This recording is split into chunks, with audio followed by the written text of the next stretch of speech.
Most men don't lack discipline. They lack direction. There's a difference. Not necessarily, and I know a lot of different men go through this. It's not like we are addicted. It's not like we're addicted. What we're actually doing is avoiding responsibility. And I'll tell you what that looks like. It looks like working hard in the day, maybe you get to the evening, I don't know, eat whatever food you want, jerk off, then just chill and scroll your phone all night. But deep down, and I used to load even more pressure on myself, be like, James, you know you shouldn't do that.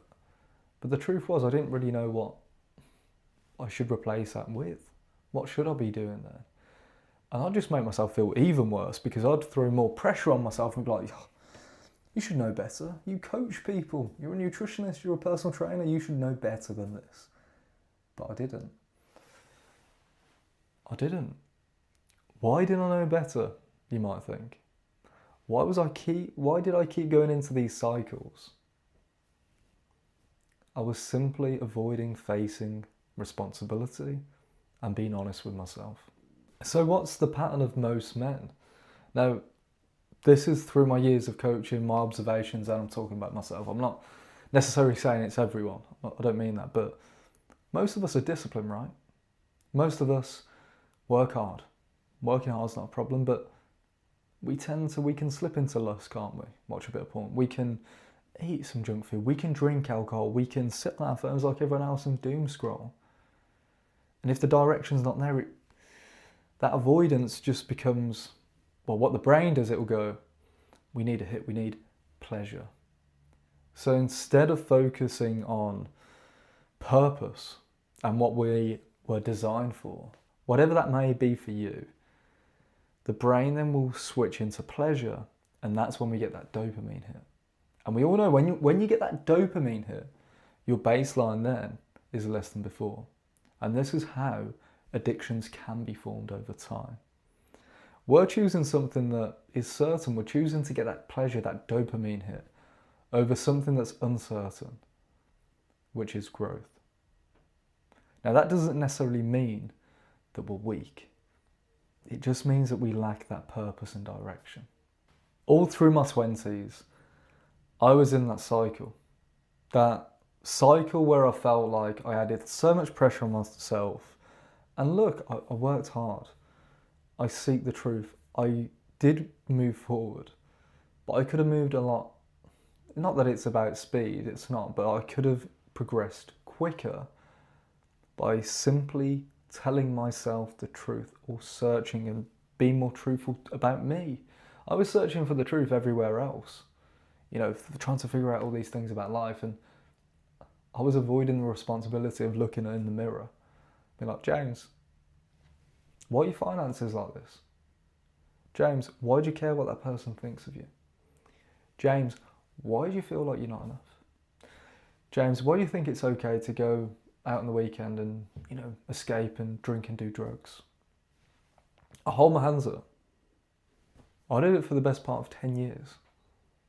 Maybe a little less. I'm being a bit harsh on myself, but I did. And to make things worse, morally I knew what's right and wrong. Like, I know what's right and wrong.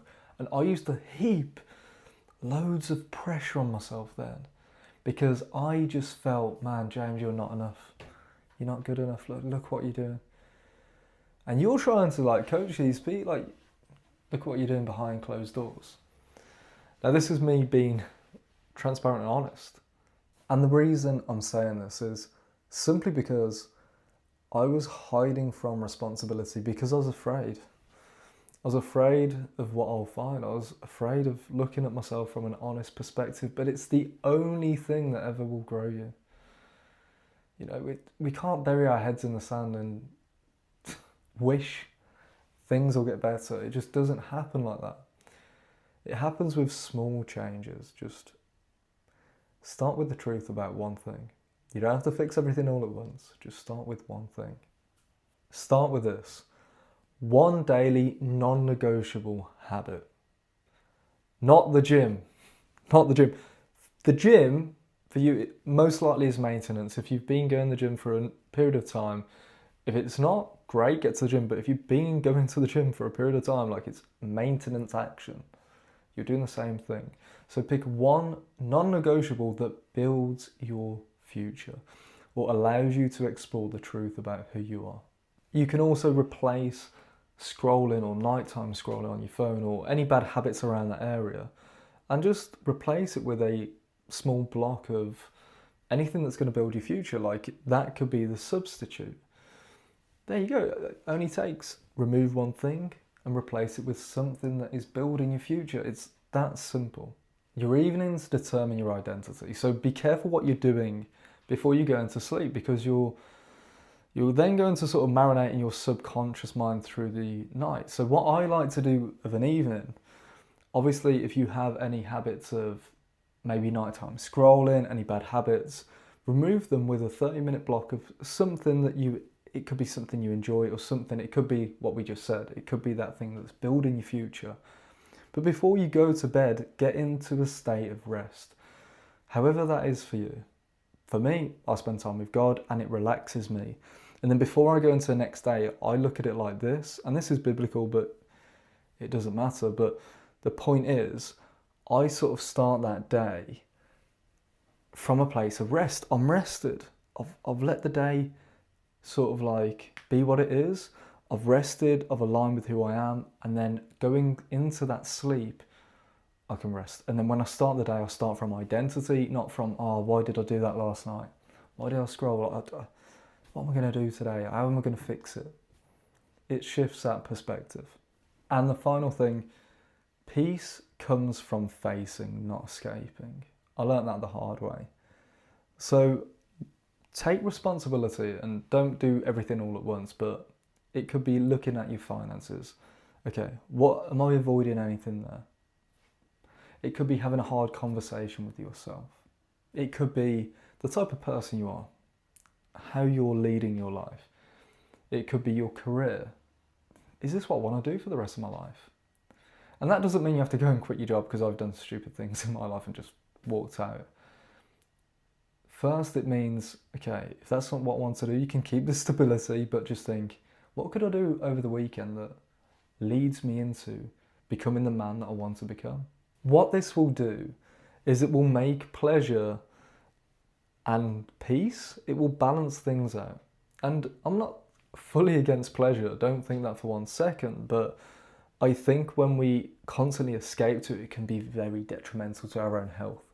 That's why I'm saying it. So for me, it just gave me that sort of peace in who I am, in what I'm doing. And when you face the truth, because in our minds things can feel, and we can get ourselves, if we get stuck up in our own head too much, things feel so much worse than what they actually are. And I can say this from experience, I spent far too much time in my 20s in my own head. Now what do? Yeah, I think, I'm a deep thinker, but the most important thing I'd say is take action. Even if you just pick like one of those things of what I've just mentioned, just a small bit of action, it will give you clarity and it will give you more peace over it. Because the truth of things just basically reveals it, doesn't it? And it reveals whatever that thing is for what it actually is. It's like if you look at your career, you might love it, you might not like it, so what are you going to do about it? Doesn't mean, and I fall into this trap sometimes, it doesn't mean fixing your whole life or the whole next 10 years of your life. It means just what are you going to do today? Are you going to build your future, or are you going to avoid responsibility? Like I just said, pleasure isn't evil. Undefined men just overuse it. Direction will always reduce addiction. And being responsibility, well, that builds peace.